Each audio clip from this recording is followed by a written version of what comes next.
Why, hello there. I see that you are back.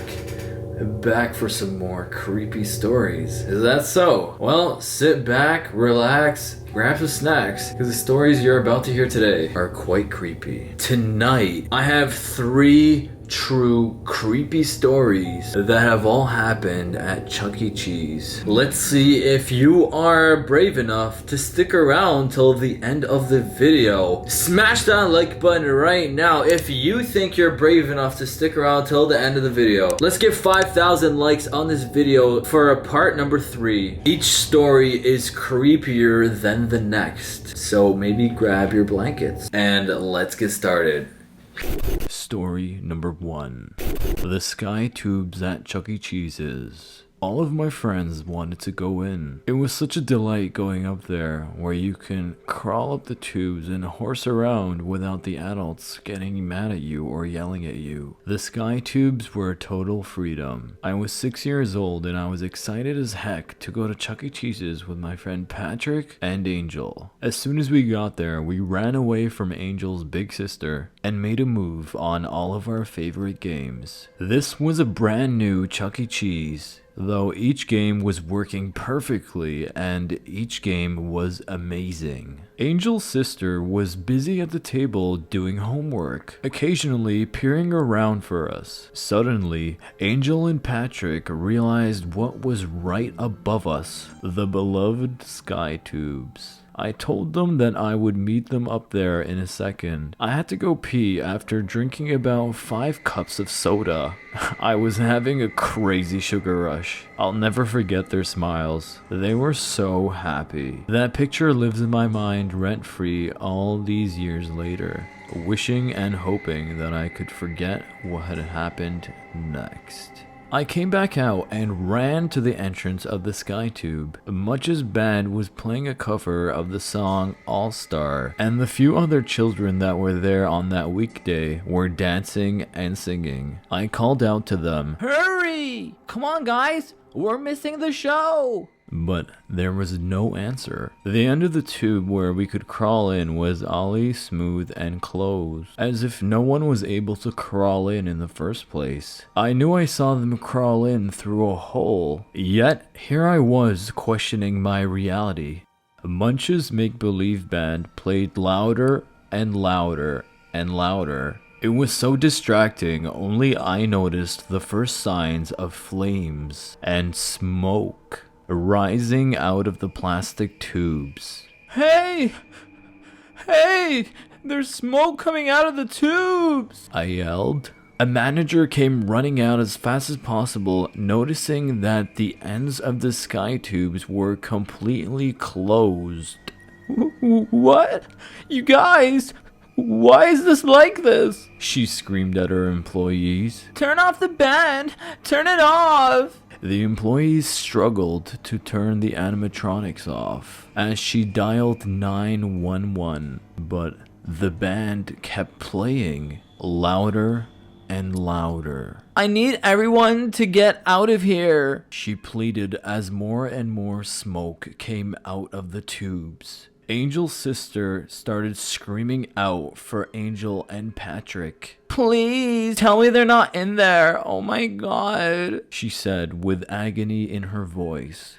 There were screams inside of the plastic tubes and banging on the plastic, which were engulfed into flames. But we were all unable to help them. The fire department came just in time for Munch's make-believe band to screech out their happy birthday song. That day, I witnessed the impossible. My friends were trapped inside of a Sky Tube that was perfectly fine one moment and a death trap the next. They were cooked alive, as if they were just another ingredient going into the Chuck E. Cheese oven. But I am begging you, stay out of those tubes.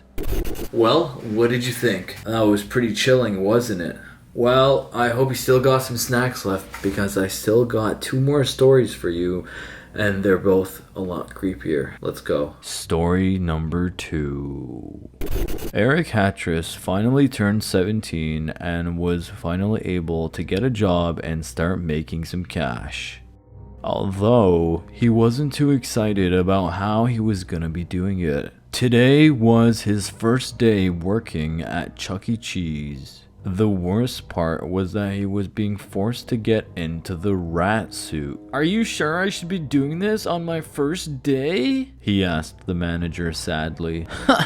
"Don't worry, you'll be fine. No one ever complains once they get into the suit," he said with a smirk. Eric started to change out of his normal clothes. This is when he noticed something strange. The fur on the suit felt warm and strangely soft. It felt like a real creature. I guess you can say he was impressed by the quality of it. He had definitely seen some ugly Chuck E. Cheese suits as a child. He finished putting on the suit and prepared to make his ticket debut with the children. He bursted out of the room with a large basket of tickets. All the kids ran and screamed joyously around him. He began feeling nervous and hot, but he continued throwing tickets around for the children. The suit was tightening around his face, tighter and tighter. He tried asking for help, but it seemed like nobody around him can hear him. Looking out of Chucky's eyes felt like staring out of his own. "Help me! I can't breathe!" he yelled. But still,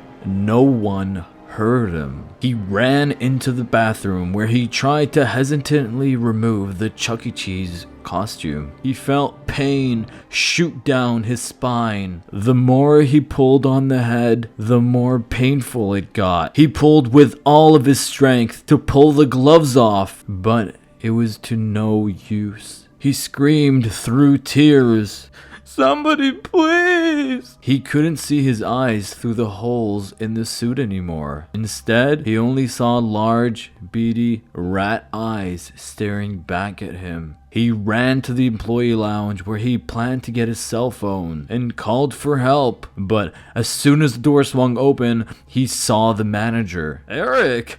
Hey, buddy! You're just the man we've been looking for!" He looked around with his rat eyes. In the shadows in the break room sat all the different Chuckies. Each Chucky from a different era. 2 had a bowling hat and 1 had a skateboard. "Help me! Please! Help me! Help me!" Their voices echoed into the ears of his suit, but no one else appeared to hear him. His manager smiled and said, "I told ya, no one ever complains once they got the suit on." Oh, you're still here. I must say, I am proud of you. Well, don't celebrate too soon. The last story is the creepiest. Are you ready? Here we go. Story number 3. It was a dark and stormy night outside, but luckily, all was good inside of Chuck E. Cheese. We were so used to the rainy weather that it never bothered us. I was about 10 years old, just having a play date with my sister Katie. We did all the obvious things: eat pizza, go in the ball pit, pull each other's hair, kick things. Our grandmother brought us and she loved us a lot, but she was always a bit sleepy these days and a little out of it. She sat at a table with a salad and a romance book, seemingly unbothered by the chaotic children around her. We were playing skee-ball, which was right in front of the entrance. We noticed that a man in a baseball hat, sunglasses, and a weird coat kept walking around back and forth with a small dog on the leash. It was just a little chihuahua, Katie's favorite. She had been begging for a dog for the last few months and jumped with excitement when she saw it. The guy smiled at her through the window. We couldn't help but smile back since the dog was so cute. He pointed at the dog, then made a hand gesture for us to come outside. We looked at the table where Grandma was at, and she was still immersed in her book. So we opened the door and let ourselves out. We both began petting the dog, and the man said, Hey, he has brothers and sisters. You want to meet them? We nodded excitedly, and he said, They're over here in my car. They're really tired, so I just left them in there. We started trailing behind him, and a second later, he turned and said, The only problem is they don't like little boys. Whenever they're around little boys, they bite. They seem to get anxious. You wouldn't want that, would you? He said. I guess not, I said. Good.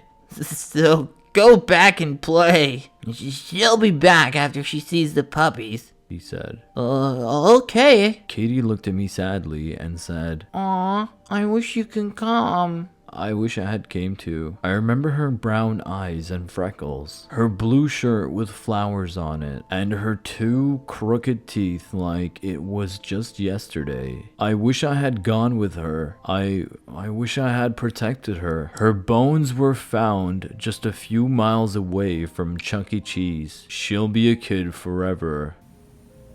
Wow, you made it to the end. I must say I'm proud of you. If you've gotten this far, I'm sure you've already smashed that like button, right? Dragon Army, that's gonna wrap up story time for today. If you want to see more videos like this, you know what to do. Smash that like button. Let's get 5,000 likes on this video for part number 3. Love you guys so much. Don't forget to go and get your merch, guys. AldosWorldStore.com. Thank you for watching Aldos World TV, and remember, it is your world if you want it to be. Peace.